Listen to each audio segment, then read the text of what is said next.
why don't we go ahead and get started? Tom, if we can get a call to order, or I'll call to order, and then we could get a roll call. Thank you. Katrina Kindle, Peggy Patton. Here. Renee Nicholson. Here. Tony Allegretti. Present. And that does constitute a quorum. Okay, we have a quorum, so we'll move on with the meeting and the agenda. So item B is approval of the agenda. We have TASER reviews today, and I believe and a copy of the schedule. If there's any additions that would like to be made, I don't have any personally, but if not, we can proceed with approving the agenda. We can do that by just by a roll call vote, or not a roll call, I'm sorry, just by an open outcry vote. Yeah. But I do need a motion. I move acceptance of the agenda as written. Second.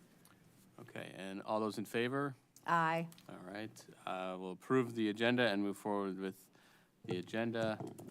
Next item C is approval of the minutes from last meeting, which were attached to the packet. Thank you to Carla and Tom for preparing the packet for today's meeting. Are there any additions or corrections?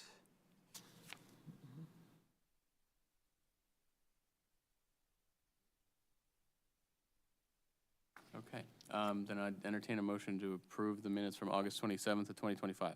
So moved. And I'll second that. Okay, all those in favor? Aye. All right, the ayes have it, so we'll approve the minutes from last meeting. We'll then move on to public input. We don't have anyone in the galley, so I don't believe there'll be any public input this evening. So we'll then move on to the TASER review. We have Lieutenant Cervantes here to present. Thank you. So Lieutenant Cervantes, I'll let you take it away with the, I'm assuming we have the body cam video from the one incident. Mm-hmm. Is there anybody online this time that's gonna, or on the phone that's gonna scare me? Because last time. Oh, that's right. I remember that, right. Yeah. Oh, yeah, I don't think so. Okay, all right. Lieutenant, can you just state your full name so we've got that recorded? Mike Cervantes. So thank you, board members. I have one incident to review. I'm gonna give you a little bit of background first. And throughout, if there's any questions, please feel free to ask. So this one is a little different than last time. It wasn't a call for service that we responded to in the street. It was, or in a residence. It was actually at a hospital. But it warrants background. On January 2nd of 2020, the Illinois State Police arrested a 37-year-old male, and the charges were unlawful use of a weapon, unlawful possession of a firearm, possession of cannabis under 100 grams, and possession of controlled substance. That individual was arrested and taken to the Champaign County Satellite Jail. On the 5th of January, he was transferred from Champaign County Satellite Jail to a local hospital. On the 7th, the Urbana Police Department responded to a call for service at that hospital at about 4:34 in the morning. The initial call indicated that the individual in question was being treated for psychiatric reasons, and he had battered hospital staff to include 2 security guards and a nurse. When officers arrived, they attempted to make contact, try to speak with the individual who had barricaded himself in a room. Security had already attempted to subdue the individual by using pepper spray and baton strikes, both of which were ineffective. Once officers arrived and established a crime had been committed, the battery, they were able to take enforcement action because the guy at the time was running around the hospital. He was unrestrained, and he presented a danger not only to himself but potentially others based on the behavior. A plan was devised by one of our supervisors to gain entry to that room, to push the door open to use a shield, which we had in the vehicle, and attempt to control the subject. Upon entering, the subject punched one of our patrol officers in the head. Another one of our patrol officers was caught in between the shield, the wall, and then the individual, where the subject attempted to gouge one of our officers' eyes and ended up scratching his face. The only part of the body that was present and able to have a taser deployed at that point, given the aggressive nature of his behavior, was the individual's leg. The sergeant on scene deployed the taser, announced taser, tased the individual. The first two deployments were unsuccessful. Only one of the two probes actually landed in, attached to the individual. The other two did not. And there was not a big enough spread for the arc of electricity to take effect. So there was no effect in the first two deployments, the first two rounds. The sergeant on scene was able to take the taser and use what we call a drive stun, where he makes contact with the front of the taser onto the individual to complete the circuit. So, uses the front of the taser to make contact with the individual to complete the circuit. So we had one probe in, he used the taser itself on the individual's leg to complete that circuit. Upon doing so, the subject became compliant. He cried out in pain and he said, "I'll stop, I'll stop, I'll stop." He then followed commands to get onto the ground and was able to be handcuffed. The sergeant on scene requested decontamination for him because he had been pepper sprayed before that. The officers received treatment. The individual was taken into custody at that point. Hospital staff administered a couple of rounds of a sedative, and he was put in a wheelchair, taken to a room, and put back into his bed. Based on his behavior that night and the injury to officers, he faced charges for aggravated battery, not only to the hospital staff, but also to the officers, as well as resisting arrest. He was, through looking at the docket, the individual was hospitalized, and a plea for not guilty by reason of insanity was what was used. So the video that I have for you is, there's a couple of them. One of them is not very good. It's only a few seconds. I'm going to show you the longer one first, and that longer one is the one, I think it's important that you kind of hear what the guy is saying. He was delusional. He was ranting about various things, and the report to the officers who arrived on scene basically said that he was being given medication, and he just started swinging at staff. So one security officer got a bloody nose, bloody lip. The other officer was, the other security officer was battered, and I believe he punched a nurse also during this incident. Sorry, did you say how did he arrive at the hospital? He was transported from Champaign County Satellite Jail to the psychiatric unit at one of the local hospitals. So he was already in custody at the time? Mhm.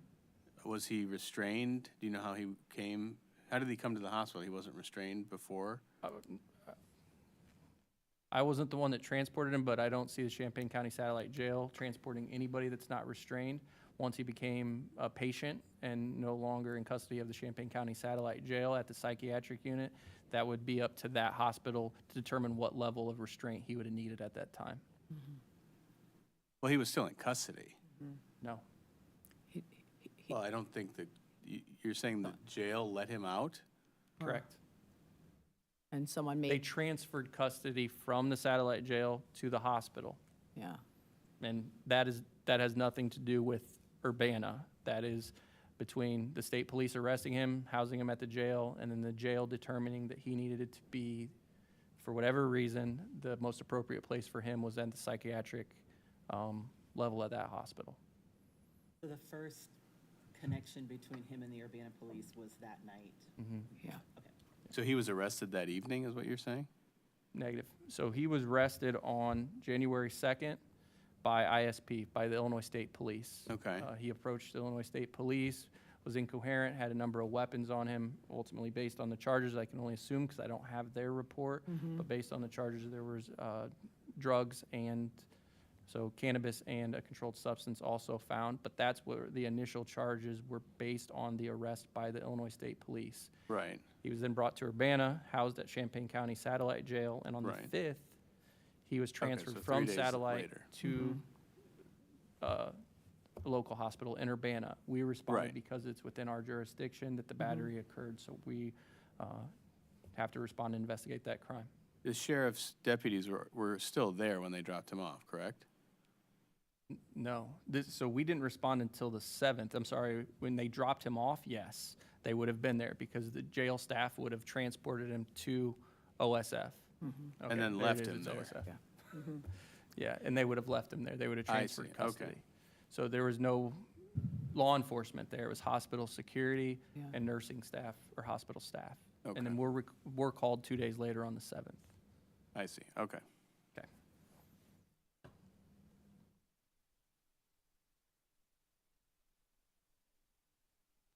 I apologize. That was the shorter one. Watching them! Little brother's watching big brother! You're So not the gonna voice- get away with it! The voice that you're hearing is the subject that was ultimately taken into custody. You'll see the layout in a moment, but the room just behind the officer in the middle of the frame and the nurse that has the mask on, it's similar to that door. That door is behind the sergeant on scene. He's the one that was carrying the taser that night. So you'll hear the guy from inside that room. I already told the media! He's gonna be here tomorrow! What are they gonna find? I'm gonna have to answer them!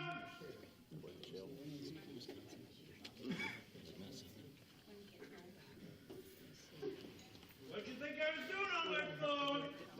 I let everybody know!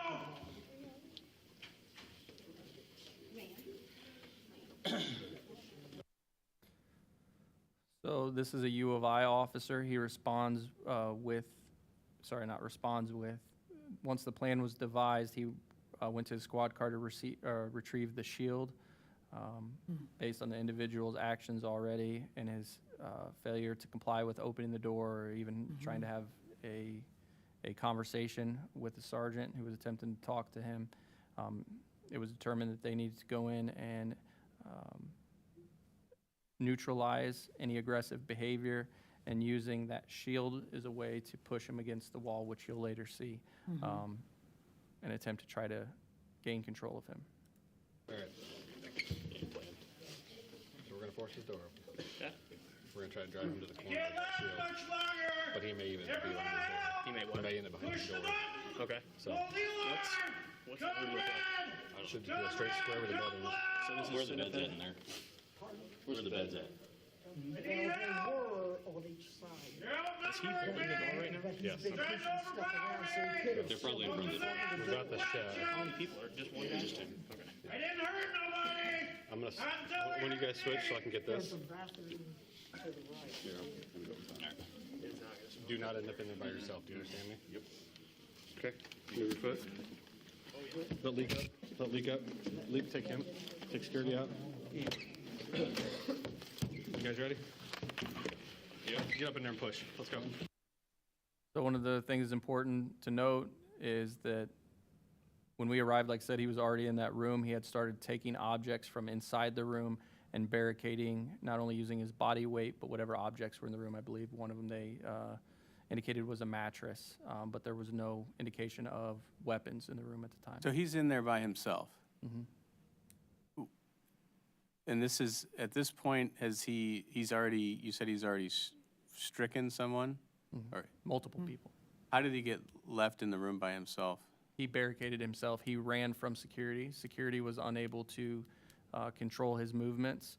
After he had battered staff, then he battered security. He was ultimately able to get away and barricade himself in that room. So is the door locked from? No. So he's just put something in front of it? He's put his body and other items in front of it. I see. How many tasers are, do you know how many tasers are here? Just the one? As far as, I do not know what U of I had, but I believe in this instant, we had one taser, and the sergeant is the one that had it. Okay. Leak drive through. No! No! No! Back up. Back up. Back up. No! Leg shot, leg shot. Taser, taser. Anybody got cuff? Second one. All I got is legs, guys.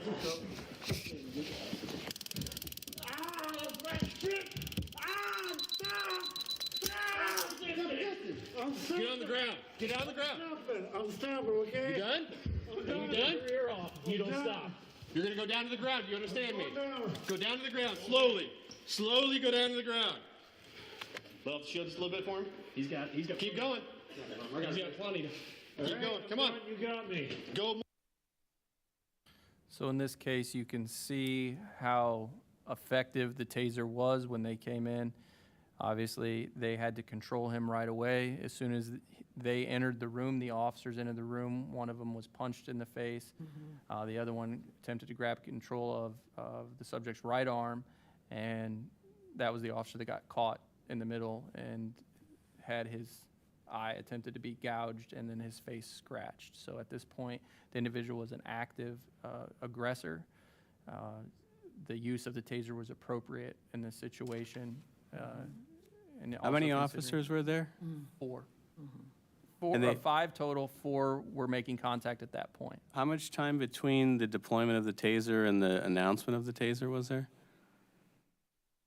A second, If that? yeah, I would, yes. Do you think he had a chance to even comply before it was deployed? Here, let's watch this again. Okay. Is my concern with, and this is, the policy in general is very loose, but, you know, there are 4 officers here, one of them being John Francomont, who's no longer with the department, for use of force concerns. We have 4 officers here, we have an announcement of a taser, and then within a second, they deploy it on him. Regardless of his prior acts, in reviewing the taser, the issue is always their ability, you know, are they allowing him to comply? I don't see that here. But if you could play it to see how much time there is between the announcement and the discharge. Sure. Leak drive through. No! No! No! Back up. Back up. Back up. No! Leg shot, leg shot. Taser, taser. Anybody got cuff? I don't even think there's a second there. They have a shield as well. Can you describe the shield, Lieutenant? Sure, yeah. The shield is a ballistic shield. The point of it is to create a barrier space to Right. keep the individual in control. One of the things that I want to draw your attention to your point, was immediately when they entered the room, he's screaming, "No, no, no, no." Now, Right. that opens your interpretation, but one of the things that he also did immediately upon entering the room was battered one officer, and then when the other officers were attempting to grab his arm to control him, instead of letting them control him and move him to the ground, Is the battery, you're saying, we don't see that on the video, do we? No. Okay. but the sergeant that entered the room Yeah. and deployed the taser, regardless of who was there, John Francomont went through that door. You're right, you called, you know who he is. He received a punch to the head immediately. The sergeant saw that. The other officer that was against the wall was caught between the shield and the wall, and his head was right here as he was trying to gain control of the subject's right arm. And the sergeant was also in a position to be able to see that he was grabbing at his head. It wasn't until later that the officer revealed that when he was grabbing at his head, he was trying to gouge his eye. He was able to move, but he scratched his face. So the thought that this guy was going to comply or had a chance to comply, he was already at the active aggressor level that justified the use of a taser. When somebody's punching you, actively punching you or hitting you, that taser is already justified. The amount of time and from the time that the taser was deployed to the time that he said it, at this point, given this guy's behavior and his aggressive nature, I feel that it was appropriate in that situation that the officers reacted in the way they did. Did they tell him before they came through that they had a taser or that they were going to use it? Not that I'm aware of. Is there any reason why they wouldn't have done that? Yeah, absolutely. In my opinion, the more information that you give somebody like that, especially knowing exactly what happened in this instance, the probe was caught in clothing. If that individual had that knowledge ahead of time, perhaps he would have barricaded himself differently. We know that there was a mattress in there. We don't know what other clothing he had. But if it were me or anybody else that knew anything about tasers, why wouldn't they prepare for that? And you also have to remember that baton strikes were already tried on this individual, soft arm or control by the security officers, as well as OC sprayed were already deployed. So we're looking at these levels, and this individual dictated our response to this. Was there anything that prevented the officers from telling him, hey, we have less lethal force here, we're prepared to use it? I think in this particular case, the tactical advantage that individual could have very well took over, is there a good enough reason why we wouldn't say something like that? No, but I'm sorry, the question was there anything that stopped them from telling this individual, we have a taser, we're prepared to use it if we need to? Like I said, the tactical advantage is the reason why you wouldn't, in my estimate. But not why they decided not to, but I'm saying they could have, right? Sure. Okay. Yeah, It would have been a terrible choice. yeah. Because you think he would have gotten a mattress and prevented it from being used? Effective, yes. Okay. Was he treated after? Did they take him down? Yeah, as a matter of fact, sorry, go ahead. No, did they treat him at the hospital there? Yes, they did, and they kept him in custody. The charges that he faced for aggravated battery to a police officer and the security officers were added on later on. As a matter of fact, afterwards, once he was in control, or once we had control of him, Sergeant Hurley, despite having, seeing his officer battered, immediately requested nurses and hospital staff come in and start the decontamination process because he was OC sprayed. If you notice throughout the contact, the officers were coughing, they're having a difficult time breathing. That's what the OC spray does. So, yes, he was treated. Right. I mean, that's part of the policy, though, that to get them treatment as soon as possible after being, okay.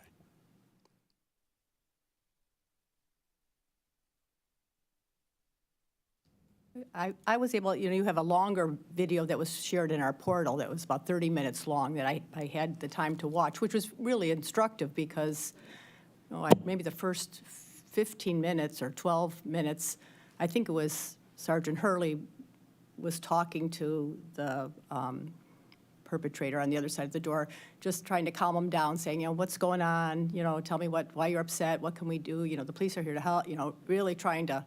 And that went nowhere. You could hear more what was going on the other side of the door. I mean, it just, clearly the gentleman was seriously impaired. Sure. But that went on for a long time, and then before they proceeded to go in and kind of talked about what their strategy would be. And while it is hard to see, I mean, it was clear that there was a lot happening in a few seconds' time, and action had to be taken.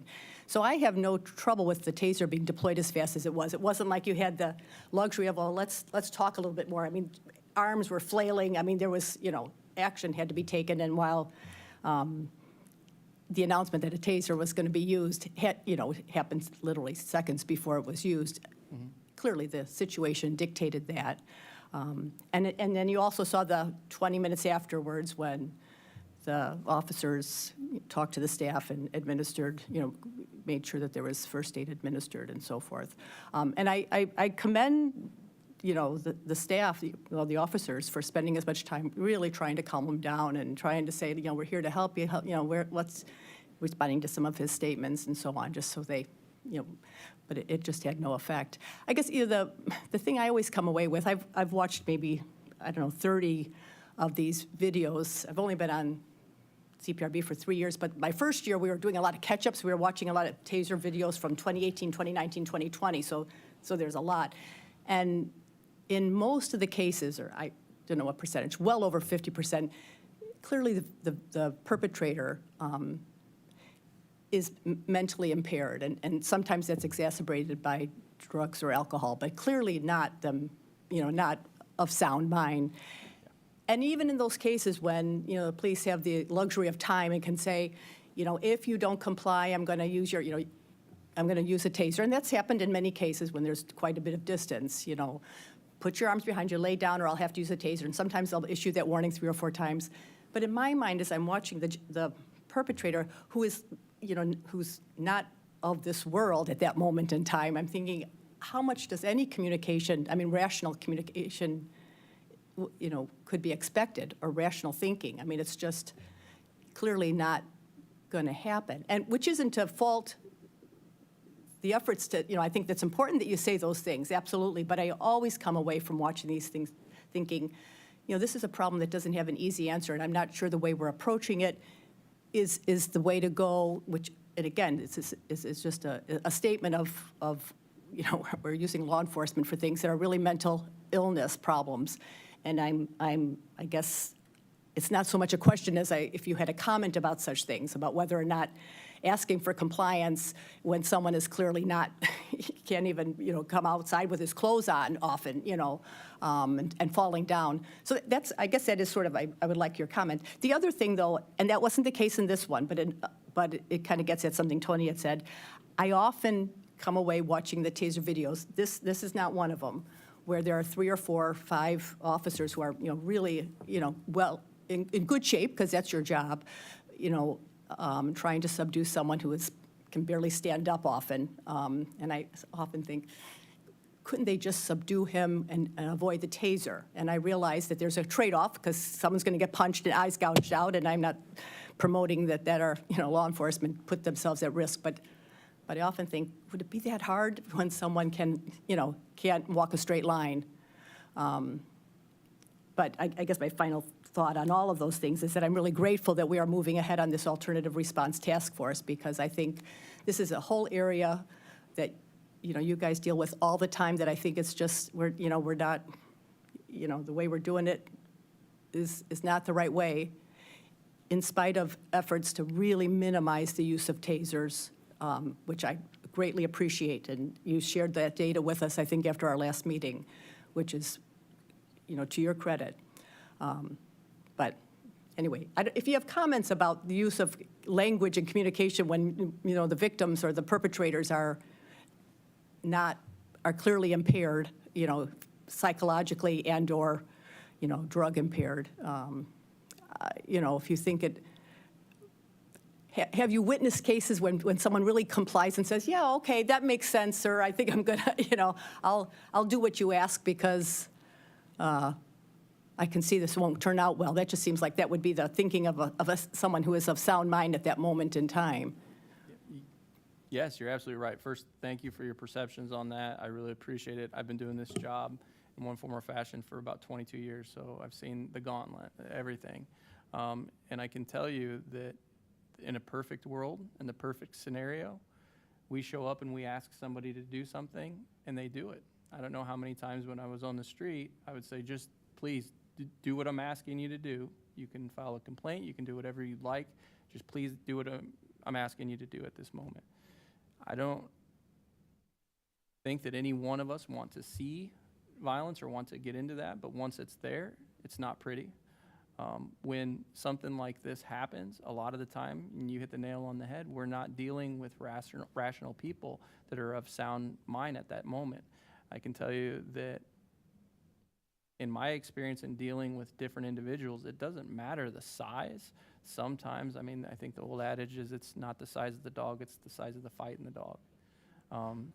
Somebody's heart, somebody, and you take drugs, you take alcohol, you take all of these different things and you combine those together, and somebody that you may not think would be able to put up such a struggle or a fight, they're able to do that. And maybe it's because they don't feel pain the same way that others do. Maybe it's that their drive at that moment and that time is higher. So to touch on some of those things, we try to de-escalate as much as we can. And like you said, that video shows Sergeant Hurley through the door talking to him, trying to see what was going on. The behavior up until that point was already that of an aggressive nature, and it wasn't just defensive aggressive based on the statements that we had, it was aggressive. Now, it could be because of the mental health issues. I believe that in this case. Regardless, a crime was committed because he battered hospital staff. Hospital staff tried to use their security. They tried to use the nursing staff. At that point, it was beyond them. So that's when we were called in. I can't imagine what that would have been like had it just been a social worker, because the hospital staff at the psychiatric ward, you can't get much more trained than that. So the danger that this individual presented required a police response at that moment.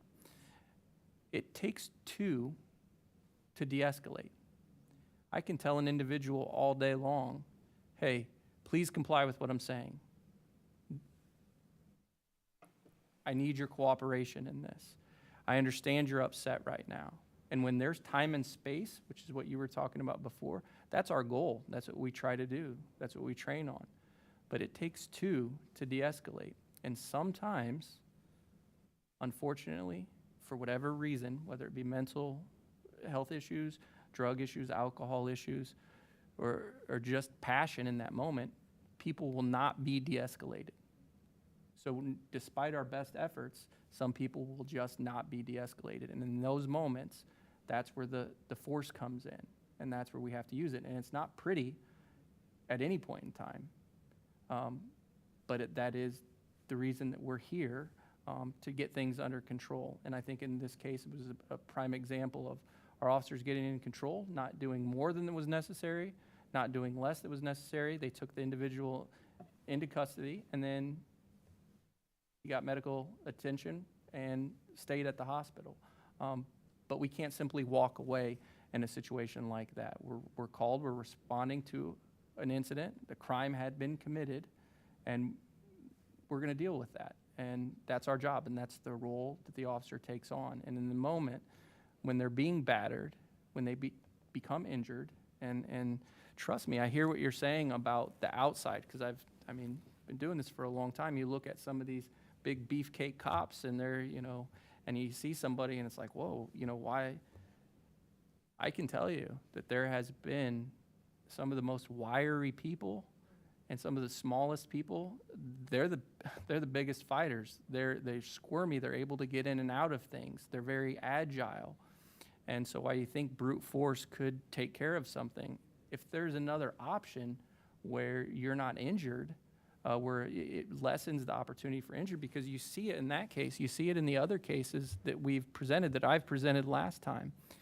That taser, as soon as it happens, it's quick, they get the shock, and then commonly they comply because they don't want to get that shock again. There's no broken bones, there's no busted, gouged out eyes, no serious injury. So when it comes to the level of force and what we're looking at here as an alternative, what if we didn't have tasers? What if it was just batons? What if it was a battle? What if you got a hold of one of the, we can what if it all day. But the taser is an effective tool that provides us the option to deploy it in such a manner that the individual is usually very responsive when it works. And I think you guys have seen that. And to your other point about, have I seen it where they comply when they say yes? And when it's appropriate, when there's time, when there's space, when there's tactical considerations. If it's two individuals and, an officer's right here and the individual with the subject is right here, and he doesn't have a weapon, he doesn't have, there aren't the tactical considerations that I was looking at in this scenario where he's behind a closed door, he has objects in the room. That lessens our tactical advantage, whereas opposed to you see the taser, you're up and you're telling them, hey, I'm going to tase you if you don't comply, if you don't do this. To your point, yes, it has worked before because there's been fights that have happened. You know, an individual sees the taser come up and they know they don't want that taser. So then they comply. So as you can see, based on the data that I had provided you, which I was going to get into next, I mean, Sorry, Lieutenant, before we get to that, I just had one other question. Under the policy, there's some special considerations regarding OC spray when that's been deployed. Can you discuss that? so there are certain restrictions depending on the circumstances. In this case, I believe the individual, they sprayed it at him, that he didn't get a direct spray in the face based on what the police reports indicated, and that the area that he, that was exposed was the leg. The leg had clothing on it. Sergeant Hurley, Hear him call out leg shot. Is that referring to tasing? his leg there? was exposed. Right, but my question, I guess, is what are the considerations? Because the policy says that individuals should generally be avoided, their use of the taser on individuals should be avoided in all but extraordinary circumstances. These individuals include those who have been in close proximity or known to be, those who are in close proximity to any known combustible, vapor, or flammable material, including OC spray. Is that just referring to the fact that this could, being close to OC spray could cause it to set on fire, or is it just being exposed to it and then letting it dissipate and then using the taser is okay? Yes, and so to answer your question, what I was getting at was Sergeant Hurley is one of the trainers. He is our trainer. He knows when it's appropriate and when it's not appropriate to use it. I believe a lot of that, of the restrictions that are in there, they refer to different things like the level of if somebody's wet, where they're at. So in this case, based on his analysis, I don't believe he would have used, being that he is a trainer, he is the taser guy, he believed it was appropriate given the totality of the circumstances in that moment. So whether it be that it had dissipated or that what he saw in that moment it wasn't wet, it wasn't, he had OC all over his leg, he determined it was appropriate, and given his level of expertise in this area, I believe that he was within. Right, but Right to do it. I guess, I understand you're saying you think he acted appropriately, but I guess what I'm asking is what's the consideration with the OC spray? Is it like the canister that they're concerned that that's going to combust because that's what it's referring to in the policy? Or is it just having it on the skin and then contacting with the taser on top of it is a concern? I believe it's any combustible material. The OC spray is inert, it's not flammable. I don't know exactly what that's referring to. I'm guessing it's like, It says alcohol-based OC spray, so, okay, maybe then I would assume that it would be the fire portion of it. okay. So if he didn't see that the OC was right then and there, because depending on what kind they have, I know what kind we have, it's a straight stream. So if he didn't see that there and and he assessed the situation and thought, yes, there's nothing that I'm worried about setting on fire because the leg was what was exposed, that's the large muscle group is what he targeted in that upper thigh and leg area. Okay.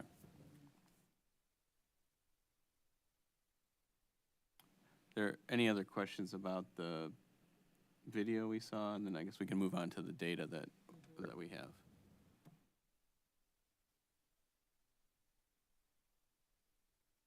Okay. So Lieutenant, I think you had we were shared some data from Ms. Boyd regarding the usage or displays and discharges. Is that, if you want to talk about that? Yeah, so at our last meeting, one of the things was how often is it effective? Is just the display in itself effective? We weren't tracking that necessarily before. Deputy Chief Smizer, now Chief Smizer, he started tracking that through Department Wear. I don't know exactly the date that he started tracking it, but what I could tell from using Department Wear, which is our use of force, where all of our use of force data goes, From looking at that data from December of 2021 until June, when I pulled this data of 2023, I say Wendy Murphy, make sure that she gets the credit because she's the one that took over for Amy Coker, who compiled the data prior. She's the one that gave me the raw numbers. So I don't deserve the credit for it, she does. We had 23 taser displays, so that's from 2021 in December to June of 2025. We had 23 taser displays and only 4 discharges. Anecdotally, I think a reasonable conclusion would be that, yes, the majority of time the display does work. So in those unfortunate situations where we do have to use them when it doesn't, out of 2024 alone, we responded to over 25,900 calls for service. That's, multiple times that we're dealing with the public. Tasers were displayed 13 times in 2024 alone and not discharged a single time. So I think those numbers, as I wrote, clearly show our officers rely heavily on de-escalation. We get it right far more than we get it wrong, and the data supports that we're using this tool exactly as intended, rarely, responsibly, and when necessary. I think it is, and I'll reiterate this, and I know, and I appreciate, because I listened to the commentary after the last meeting. I really do appreciate the perception from the board and starting to see how valuable this tool is as an option as opposed to using deadly force, and how it can be much safer than Sorry, go ahead. You were going to finish. than some of the other alternatives that we could be forced to use, not only for the subject, but also for the officers. So we don't have, were there discharges this year? Yes, Okay, I don't have those numbers. I pulled it till June of 2025. okay. June of 2025 is when I pulled this data after our last meeting.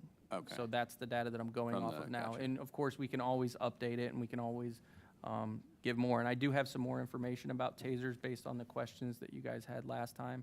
I know you specifically asked about discharges and displays, so that's the information that I wanted to get to you. But then also we had discussed the number of officers on the street that have it. So we have currently 2 lieutenants, 10 sergeants, 22 patrol officers that are able-bodied, and we have 1 officer that's on light duty. Out of that group, the people that actually respond to calls for service are the 22 officers and the 10 sergeants. So that's 32 department-wide that we're looking at currently, right now. I pulled this data, or this information today. So they're the ones that are responding first. One of the questions that was asked last time was, why are the sergeants the ones that are responding to these calls for service and the only ones with tasers? And I explained that a big portion of that was because of training, the amount of time that it takes. 40 hours is what it takes right now to get CIT certified through ILETSB. Additionally, the restriction on that is that it takes 1 year as a prerequisite to even qualify to go to said training. Then it's the 40-hour class that we have to pull a patrol officer from the street, and they're attending that class. So even if the class comes around once or twice a year, we can't afford to send 4 or 5 officers to that training, because who's going to maintain staffing levels on the street? A lot of times we're looking at 4 officers, 2 sergeants, 4 officers, 1 sergeant, 5 officers, 1 sergeant, because of the level of flux that we're at right now. On paper, it looks nice, but in reality, we have 9 officers that are in training, so they're not able to be on their own. They have to have a year as a police officer, plus the time to be able to go to this training in order to accommodate getting them a taser and having it in their hands. So out of those numbers that I gave you, the 10 sergeants and the 22 patrol officers that are responding primarily to calls for service, they're the ones that are encountering the public first. We have 10 tasers on the streets. 7 of those, belong to sergeants. So 70% of those are officers, sergeants that have those that are not usually the primary person on scene, as you guys were able to see from last time. They're responding secondarily because the officers who are in that beat are responding first.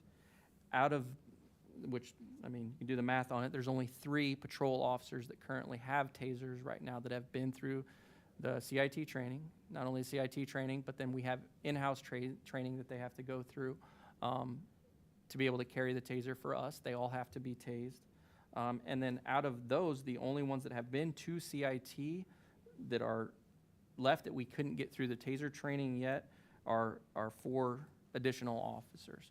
So one of the hurdles that we are looking to overcome is an alternative to be able to figure out a way to get the officers equipped with the equipment that they need, the tools that they need to use this as a viable alternative or an option instead of deadly force or using baton strikes against individuals, which, I mean, you guys have seen is not always effective. So the taser, when it works, and it's effective, and it's quick. They sprayed OC, and the officers were still feeling that effect way later on from somebody that's been sprayed many times by other officers. It is a very difficult thing to fight through, and the effects are very long-lasting. Lieutenant, how do these numbers compare to Champaign or even a city as similar size to Urbana? The 23 displays, and then of those 4, there are 4 discharges, so it looks like it's about 17%. Is that high No. for a city, or is it low, or? I don't know the answer to that question. That's something that I could look into for you, but also Does Champaign collect that data, do you know? I'm not aware. It's something that I could look into, but also one of the things that you have to consider is the number of contacts that they're dealing with. So when we're looking at it percentage-wise, it may be higher or lower, and then also they have additional officers. Most other agencies, they're not like Urbana. We went extra when we brought in the CIT portion of it. Most agencies can get their officers through the police academy, and then immediately after the academy, the officers are able to carry tasers because they have a taser portion of it, or at least they did. I can double check into that, built into the PTI, where PTI offers that in the academy. So as soon as those officers are coming out, they're equipped and ready to go with that taser. It's the limitations that we have because of budgetary, staffing, and when I say budgetary, it's training issues. The equipment isn't the biggest hurdle. We can work around that, and we have resources available that we could get the tasers. It's not, or we have tasers actually enough to have the officers have them. It's being able to actually get them through the training process and then having enough officers to staff the street. So you're saying most of the people on Urbana Police that have tasers are sergeants. They're not the beat cops. They're not out there in primary contact with people. And so our numbers may reflect that as being lower because there's not the opportunity, or there's more steps involved in getting someone out there with a taser. I would love to look at that data in the future and see. Unfortunately, right now, like I said, the sergeants are the ones that are responding second. So Right. they are having contact. They are sometimes primary, but no, not all the time. And if it's a situation where it's that amped up and there is time and there's distance, then a sergeant can still respond to the scene and deploy that taser. Sure. But display it at least. I just mean, it sounds like what you're saying, that other departments, they're getting patrol officers out of PTI with the taser training and the taser on them. So we might expect their numbers to be higher than ours because we don't have as many patrol officers with the tasers out on the street. But Yep. we're still doing a effective job of not using them and, you know, and these calls for service are being resolved without Yeah. a lot of injuries. Yeah, and one of the things that's important to consider here is that I'm pulling these numbers from 2021 to 2025. I would have to go through and look back, which because of turnover and different people that might have had tasers at that time, we might have had more tasers on the street in 2021. The numbers that I gave you today are coming from today, right now. They're a snapshot from today and what we currently have. And my goal in this is to look forward into the future and how can we do this effectively, and get our officers the equipment that they need to be safe out there on the street. Are we the only department in the area that requires the CIT training in order to be taser, carry a taser? Okay, Yes. which I think is real. I think that, I mean, I have to say, the 30-some videos I've seen that really shows, and I've seen videos where they, you know, the officers on duty have kind of held things at bay while a sergeant came up who was in possession of a taser, because no one had a taser with them at the time, and, And I don't disagree that when those things are time and distance, when we Yeah. have those circumstances, that is a wonderful thing. But as you guys saw in the last presentation, the officer, in my opinion, would have been justified to use deadly force had that subject, you know, taken one more step. So yeah. what is important for us to look at and think of as in the future is when those officers are responding and they're the first one on scene and something needs to be dealt with immediately, do we want them resorting to deadly force when they had that tool available to them? They could have used that Yeah. as an alternative. Yeah, absolutely. I guess in looking at all the numbers, in that time that you pulled the 23 displays of the taser, has there been a situation where there was use of deadly force by the department? Not by Urbana PD. I couldn't remember news-wise, but I wanted to confirm that. So I feel like, I don't know, I feel like those are pretty good numbers for a city our size. And the fact that there's less than a 25% or 20% discharge rate when you're displaying the taser, seems like there's very good control by the officers responding, so. Yes, and a lot of that has to do with our in-house training and our culture. One of the things that we've prided ourselves on throughout the years is doing our best to see people as people, try to talk them through things. Now, unfortunately, there's times, like I described earlier, people just not be de-escalated, and in those moments, our officers have to act, and it's not pretty sometimes. I appreciated your comment about it's not the size of the dog in the fight, but the fight in the dog.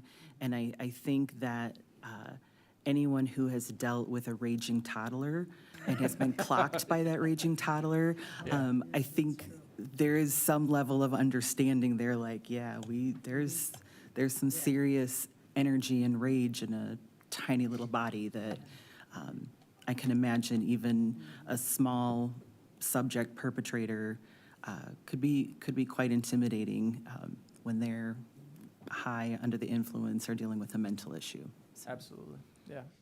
And I've been party to it. I've seen it over the years. It is one of those things where, yes, brute force can be used sometimes, but when we have a tool available to us that is as effective as the taser, why risk potential strikes? Why risk potential, baton strikes, which can get, you imagine how brutal, the perception and the appearance of that would be, or serious injuries when you're down on the ground fighting some, because as soon as an officer, when you go to the ground, and that's where vast majority of fights end up, that officer hits the ground also. So there's other factors that are at play there.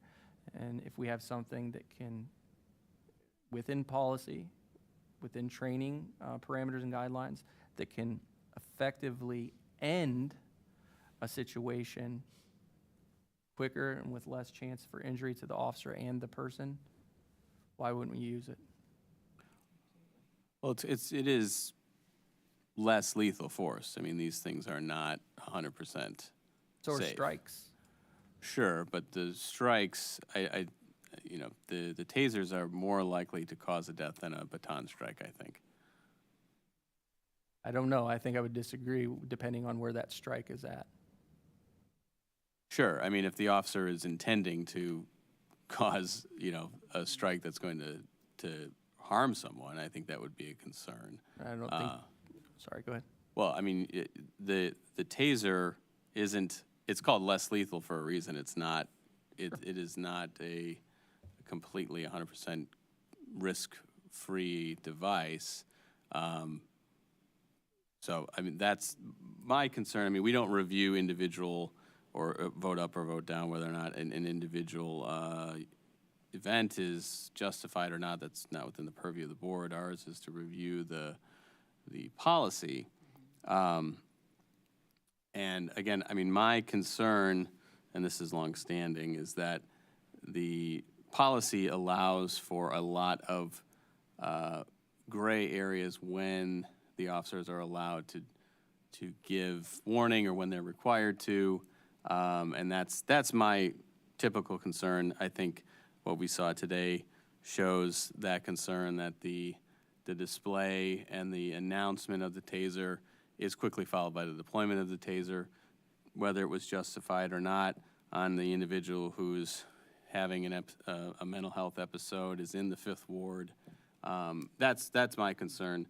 I would like to see more required statements from the police, especially I think in a situation like this, we could see that where there's a detente, the door is separating the officers from the troubled individual. Yeah, I think the concerns that he's going to somehow barricade himself more from a taser outweigh the risks of just telling him that they have the device and giving him an opportunity to comply. Again, the policy doesn't, there's not a lot of bright lines or requirements that these things be done. There is a way to explain why they weren't done, and that's my concern with the policy. But you know, the numbers that you have are, I think, are a good start. I'd be interested in seeing how they compare to other departments. Are we having less deployments because we're using the CIT? I think that would be useful to see. So, Lieutenant, if you can provide those, that would be fantastic. Or at least comparing it to across Wright Street would be interesting to see where we are. I know Champaign is, you know, double the size of Urbana, but I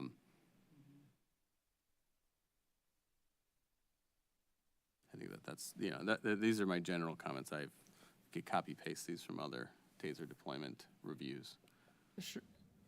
Sure, and I understand and I appreciate where you're coming from on those, and I think we've, not only the courts have ruled that these situations are tense, they're uncertain, and they're rapidly evolving, and officers have to make split-second decisions in the moment at that time, and then when they're looking at it, we're not looking at it through the luxury of hindsight. It's through what a reasonable officer believes in that moment.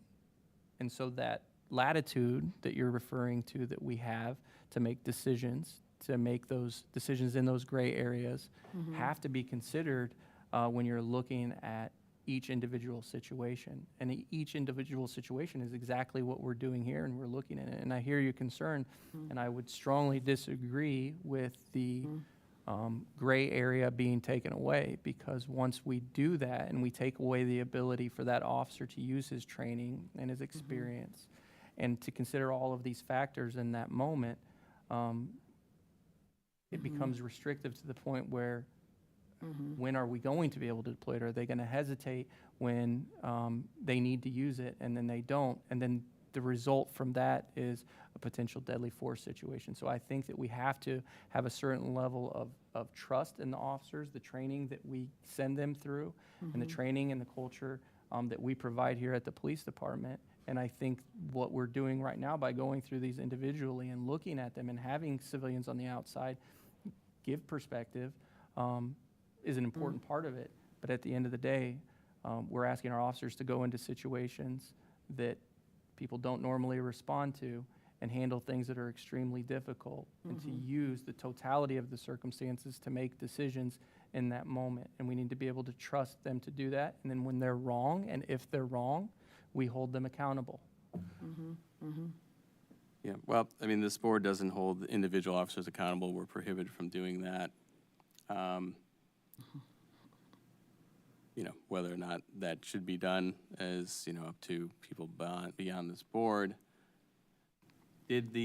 Sorry, I had one other question about this. So did the officer actually place the taser onto his leg? Used a drive stun, yep. Okay.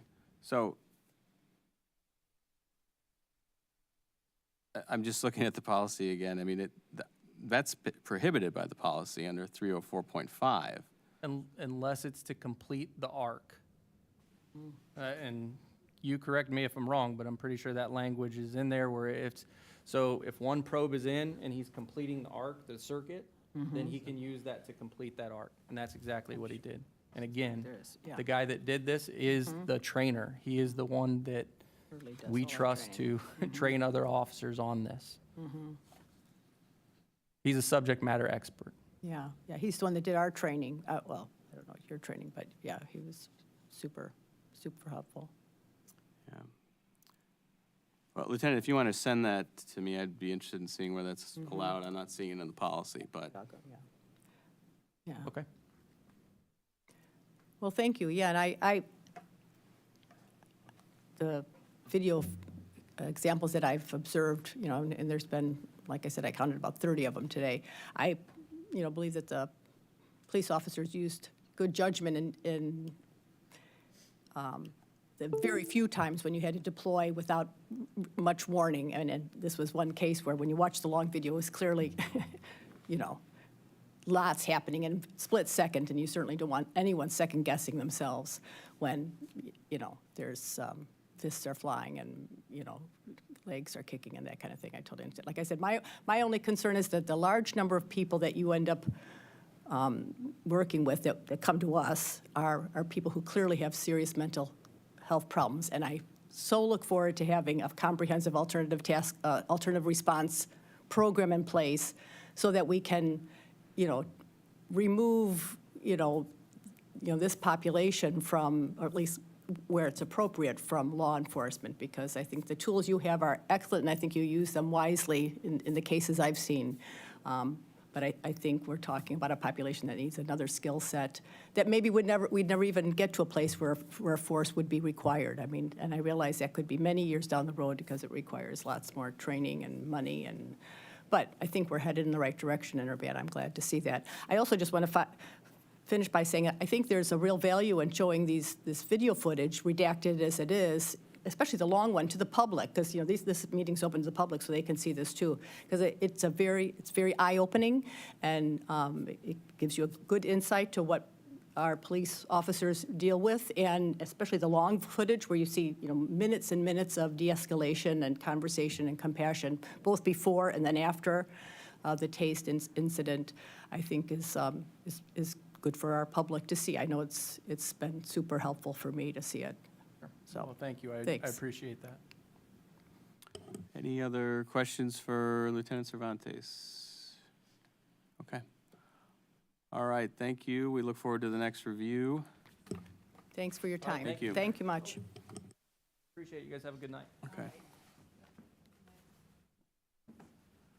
Let's move on to E2, which is the schedule for 2026. That was attached to the packet. So this is every 2 months, as we discussed before. Are we I don't think are we approving this today, or we're just reviewing it? Yeah, you have the option of Because we can approve it, not we still doing have another anything. meeting. You can, you can either change it if you want to.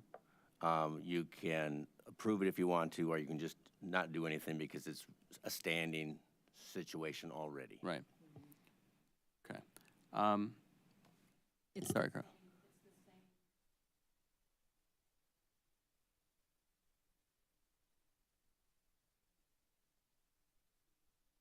Carla, is your mic on? Sorry.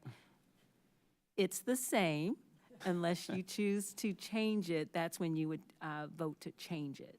Okay. I think since we've got another meeting, maybe we can take the time to review and check schedules and things if people would like. I'm open to. Yeah, that's true, because I think we talked about these dates before Renee joined the board. Right. I'm comfortable with taking this time before the next meeting, and then that would also give Ms. Kindle a chance to review. That's as true. well. Yeah, that's true. Okay, so let's table this. We'll take up the approval of it next meeting. Everyone can check their calendars and see if there's any issues with this. But as Carla said, it's the same schedule that we are operating under this year. If we need to move something around, we can accommodate people when we take it up in December. Okay. Okay. Then let's, anything else on the schedule? Okay. Let's move on to F, new business. We don't have anything under F unless there's new business from anyone. If not, I don't think, I'm never sure what new business is exactly.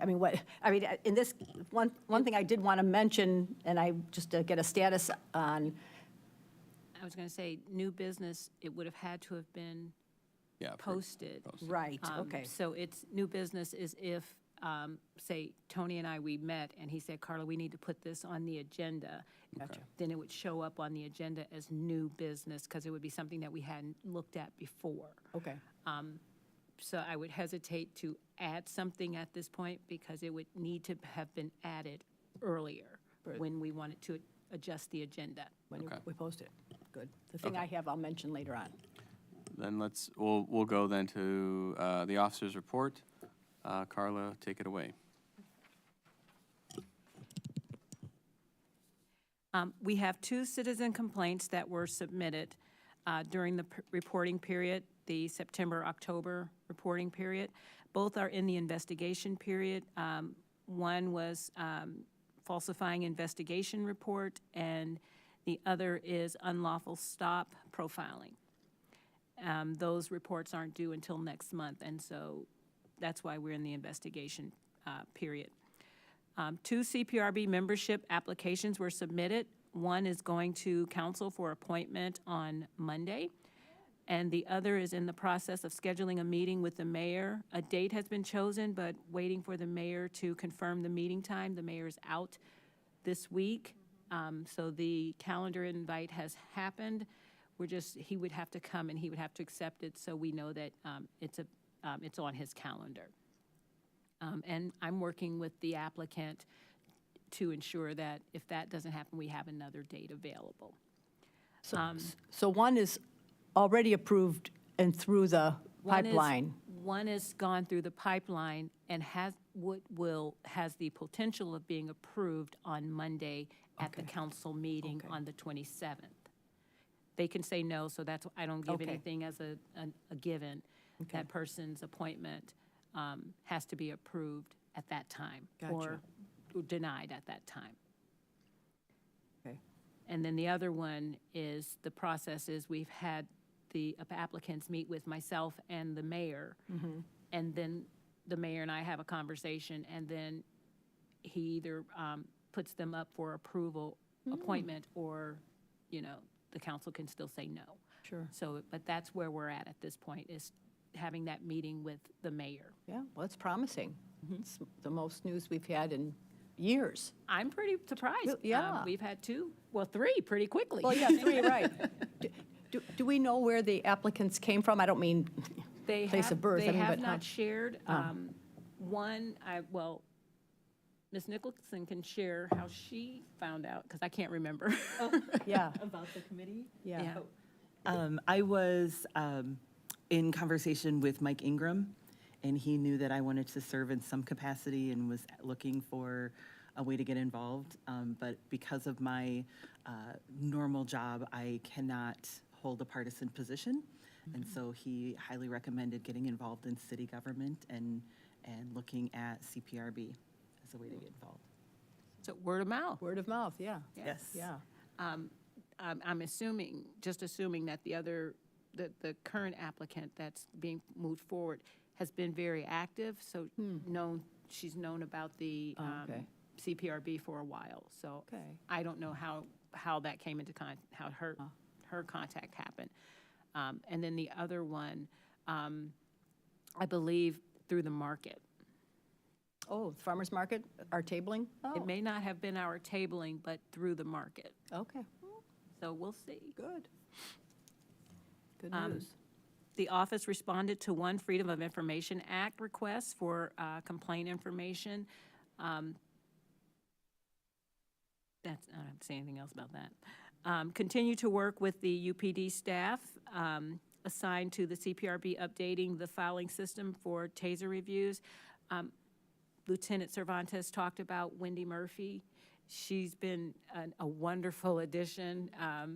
Amy was wonderful, and she's just taken up that mantle and ran with it, and even got me a little bit more organized, which I totally love. Yeah, I have to try to keep up because now there's spreadsheets and there's dates and there's when this was uploaded and when it wasn't uploaded and when it's going to be uploaded, and so it keeps us all on the same page. So she's done a yeoman's job, and I believe Lieutenant Cervantes also developed some of the spreadsheets that is keeping us more organized, and that's why we're able to know when the tasers are, where they are, and so they inspired me to organize the portal a little better. I don't know if you've noticed that or not. But yeah, they inspired me to get that more organized. So I give kudos to Wendy and to Lieutenant Cervantes. Events happening.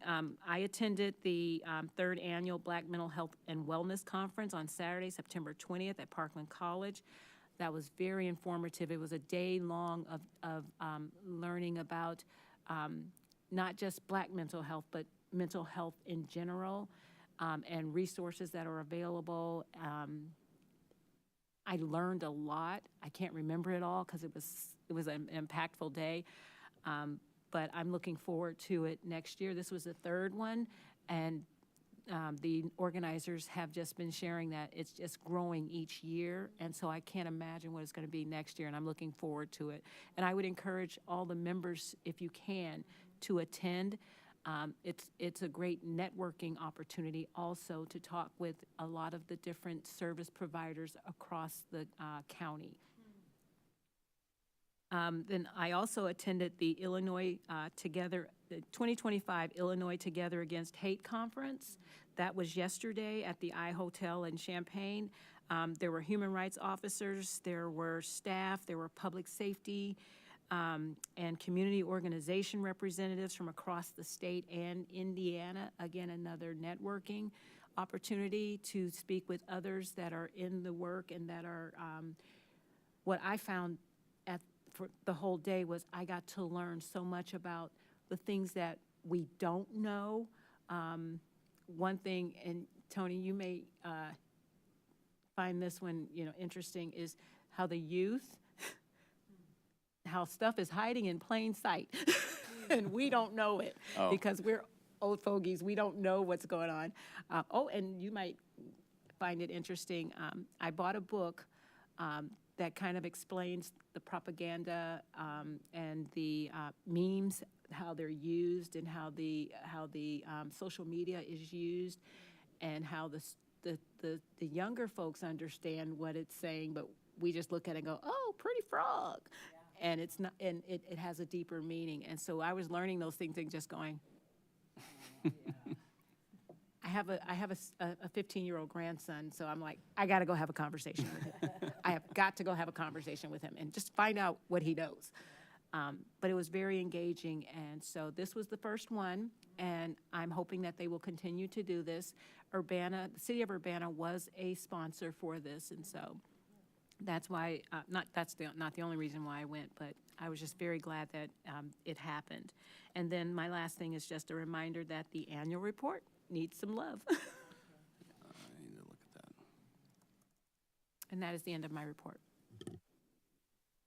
Carla, there's nothing in the appeal stage at this point. It doesn't look like I've seen anything with that. Okay. There haven't, Right, okay. All right. Thank you, Carla, for the report. Any other questions for Carla? Okay. The website updates, remember you, the council member asked, with the website changes, the city website changes, it was hard. Suddenly, we couldn't find the ordinance nor the appeal forms that used to be on the old website. You know, yeah, they're just right there. When I went to go find it, it was like, I guess they're not there. One of you responded that you thought that they were being put back on in an easily accessible place on the website. Were you able to find them already now, since then? I looked the second time, so Okay. I was waiting to hear Your from you mic. if they're now under the CPRB page. Take your Yes. mic, is it? your mic is on. It's okay. Sorry about that. Okay, so So the updates from the old website to the new website should have occurred. You may have to refresh a certain page a couple times in order to get them. But between the CPRB webpage and the resource link in that page, okay, you should find what you're looking for. great, thank you. Yeah. Thank you for we spent tending the to whole that. day Yeah. ensuring that you would have access to that. Yeah, well, I appreciate when people let us know, because, you know, I don't go back and forth on the website when I'm looking for something and I found it, you know, some time ago. So I thought this person was mistaken, but no, you know, website And- changes have been made, so I appreciate when people let us know that. And I thought we did that. That's why I was shocked Oh. when, because I believe the last time the person had asked. Yeah. It was the same person, and I was like, oh, yeah, it's there, and it was there, and then. And then there were some when updates This made. time, I was like, it's not there. I could Yeah. have swore it was there. Right. So some stuff may not have gotten transferred, Right. or it may have, disappeared for some odd reason or another. But I can assure you right now, if you go to the CPRB page, you will find what you're looking for. Great, yeah, they were the two important things, the ordinance and the appeal appeal form, sort of form, like, that's all kind of what we are about, so thank You will you. find those. The ordinance is also on Muni Code still. Yes, there's several ways you can find it. You can Okay. find it either through the direct ordinances and resolutions. To me, that's the more convoluted Right. way. So we've attached it, I believe we've attached it as a PDF, and also I believe you can link to the Muni Code version. Yeah. Okay, thank you, Carla. We'll go to announcements. H1, the board currently has 3 vacancies, but that may be subject to change by the time we're here in December, which is when our next scheduled meeting is, Wednesday, December 17th, 5:30, that's a different week than it would have normally been moved up for the holidays. And that is it. We'll move to the adjournment. I'll take a motion to adjourn. So, second. And all those in favor? Aye. All right, the motion is adjourned. Thank you, everyone, for attending. Thank you, Carla and Tom, for prepping everything for the meeting. And thank you to Lieutenant Cervantes for preparing the review.